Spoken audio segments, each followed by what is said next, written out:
Hey everyone, welcome back to Corporate Decoder, the place where we crack open corporate filings and find out what is really going on behind the fancy words. Today, we're diving into an 8K filing from Heritage Commerce Corp. And let's just say there is a big merger announcement that is about to shake things up before we get into the nitty. Gritty, if you enjoy getting clear, no-nonsense insights straight from these complex corporate documents, make sure you are subscribed. And hey, we've got a fantastic community over on our Discord server, linked down below, where we break down these filings even further, so stick around and join the conversation. Alright, so what we have here is a report filed on the 17th of December 2025. This is a key date because it marks the earliest event reported, and that event, my friends, is a pretty big deal for Heritage Commerce Corp. This is a Form 8K, which is basically an official notification to the Securities and Exchange Commission, or SEC, about major events that shareholders should know about right away. Think of it as a company's way of saying, hey, something important just happened. The star of our show today is Heritage Commerce Corp, a financial institution we've talked about before. Today's filing tells us they're making a major move, and it involves another company. Now, jumping into the meat of it, item 8.01 covers other events. This is where the big news is usually dropped, and indeed, on the 17th of December 2025, Heritage Commerce Corp, or the company as they call it here, and another outfit called CVB Financial Corp, or CVB, announced they've signed a definitive merger agreement. What this basically means is that Heritage Commerce Corp is going to merge with CVB Financial Corp.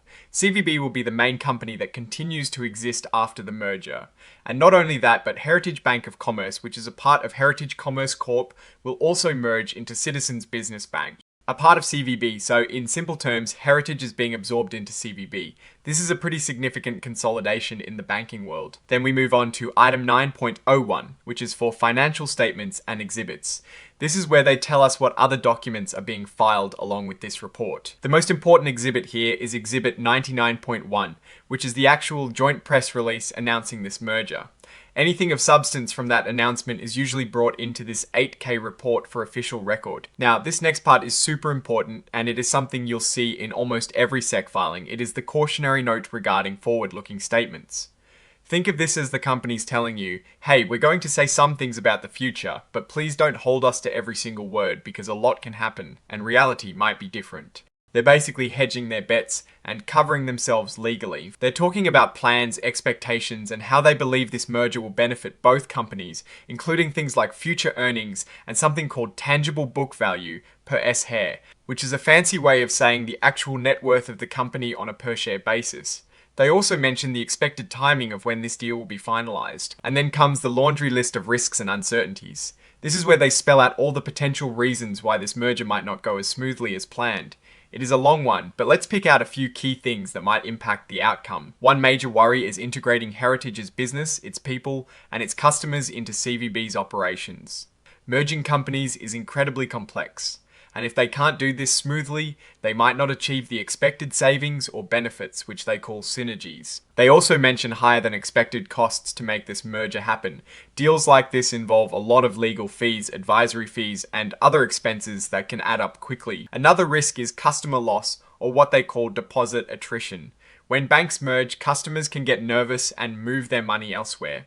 They also worry about maintaining good relationships with their employees, which is crucial for a smooth transition. Given that they are banks, the real estate market is a big risk factor. They're concerned about the supply and demand for commercial and residential real estate, and potential drops in property values, especially in California where both companies operate. Essentially, they're saying that success hinges on their ability to keep their current customers, attract new ones, and manage their expenses well. Pretty standard, but important. This part is purely legal jargon, basically reinforcing that their forward-looking statements are protected by specific laws. It's their way of saying they're being transparent about the risks, but they're also covered by legal protections. This just reiterates that everything they've said about the future in this document comes with these important warnings. Now, this section is all about how they will provide more information to shareholders and the public about this merger. They're telling us that CVB will be filing a special document called a registration statement on Form S-4. This will contain a lot of important details, including a joint proxy statement and prospectus that will be sent to shareholders of both companies.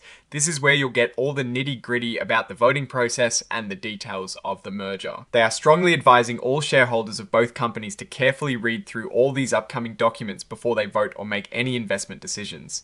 This is a crucial step for anyone involved. This next part is about who might be influencing the voting process. They call them participants in the solicitation. Essentially, they're saying that CVB Heritage and their top executives and board members might be considered as people who will be encouraging shareholders to vote in favour of this merger. This is standard disclosure to ensure transparency about who is advocating for what. And finally, we have the signatures. This is the official part where the company signs off on the accuracy of the information provided. Here we see the signature of Seth Fonte, the Executive Vice President and Chief Financial Officer of Heritage Commerce Corp, attesting to the truthfulness of this report on behalf of the company. Now, let's talk about what this all means for Heritage Commerce Corp and its shareholders. The core of this filing is the announcement of a merger with CVB Financial Corp. This is a huge strategic move that will fundamentally change Heritage Commerce Corp as we know it. From a business perspective, this merger is likely driven by a desire to achieve greater scale, improve efficiency, and broaden market reach in what is a very competitive banking landscape. Mergers can lead to cost savings through consolidation of operations, technology, and staff, and can also result in increased revenue through a larger customer base and expanded product offerings. However, as the filing clearly outlines, there are significant risks involved in integrating two companies. The ability to successfully merge their systems, cultures, and customer bases will be critical to realizing the promised benefits. If these integration challenges are not overcome, the merger could lead to increased customer dissatisfaction, and a failure to achieve the intended synergies, potentially harming the financial health of the combined entity. The real test will be in the execution of this integration over the coming months and years. It's a move that signals ambition, but also introduces considerable uncertainty. Alright, that is our breakdown of Heritage Commerce Corp's latest filing. What do you think about this merger? Is it a smart move for Heritage, or are the risks too high?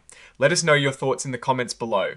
If you found this analysis helpful, please give it a thumbs up and subscribe for more deep dives into corporate finance. And don't forget to join our growing community on Discord linked in the description. Thanks for watching, and we'll see you in the next video.